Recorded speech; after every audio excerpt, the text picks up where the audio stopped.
స్తోత్రేణాలం అహం ప్రవచ్మిన మృషా దేవా వినిల్చాదయ స్తుత్యానాం గణనా ప్రసంగ సమయే త్వాం అగ్రగణ్యం విదుః మాహాత్మ్యాగ్ర విచారణ ప్రకరణే దానాతుషస్తోమవద్ధూతాః త్వాం విదుః ఉత్తమోత్తమ ఫలం శంభో భవత్సేవకాః. శంభో, స్తోత్రార్హులైన బ్రహ్మాది దేవతలను లెక్కించవలసి వచ్చినప్పుడు నిన్ను అగ్రగణ్యుడిగా తెలుసుకుంటున్నారు. సృష్టి స్థితిలైన మహాత్మ్యమును గురించి చర్చించిన సందర్భంలో నిస్సారమై ఎగురుగొట్టబడిన ధాన్యపు పొట్టు వలె వారందరూ ఎగిరిపోతున్నారు. నిన్ను మిక్కిలి సారవంతమైన ధాన్యముగా తెలుసుకుంటున్నారు.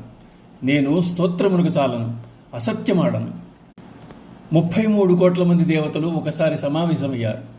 ఆ సభలో అందరిలో అగ్రగణ్యుడు ఎవరు అన్న ప్రసక్తి వచ్చింది. సృష్టి స్థితిలయకారకుడైన ఈశ్వరునికి అగ్రతాంబూలం ఇవ్వాలని నిర్ణయించారు. మిగతా దేవతల్లో ఎవరూ అగ్రస్థాన గణింపులో నిలవలేదు. దేవతలందరూ ధాన్యాన్ని తూర్పారబట్టినప్పుడు అందులోని పొల్లు వలె కొట్టుకుని పోయారు. అందరూ సారవంతమైన ధాన్యం మహేశ్వరుడే అని నిర్ణయించారు. ఇది స్తుతి కాదు, సత్యం ప్రకటిస్తున్నాను అని శంకరాచార్యుల వారు చెప్తూ శివానందలహరి స్తోత్రాన్ని ముగించారు.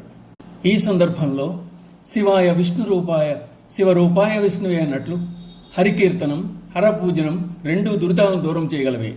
శివుడు వేరు, శ్రీమన్నారాయణుడు వేరు కాదు. నిరంతరము ఒకరి తలుపుల్లో ఒకరు ఉండేవారే, ఒకరినొకరు ధ్యానించుకునేవారే.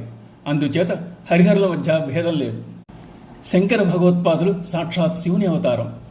దుష్టాచార వినాశాయ ప్రాదుర్భూతో మహీతలే సయేవ శంకరాచార్య సాక్షాత్ కైవల్య నాయక. దుష్టాచారం నశింపజేయడానికి కైవల్య నాయకుడైన శంకరుడే ఆదిశంకరుని రూపంలో అవతరించారు. కరిష్యత్ శవతారం స్వం శంకరో నీలలోహిత శ్రౌత స్మార్త ప్రతిష్టార్థం భక్తానాం హితకామ్యయ.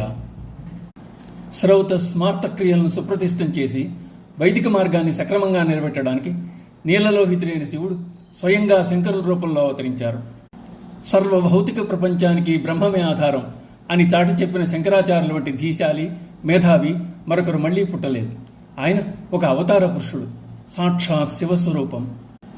ఇది శ్రీమద్ పరమహంస పరివ్రాజకాచార్య శ్రీమద్ శంకరాచార్య కృత శివానందలహరి.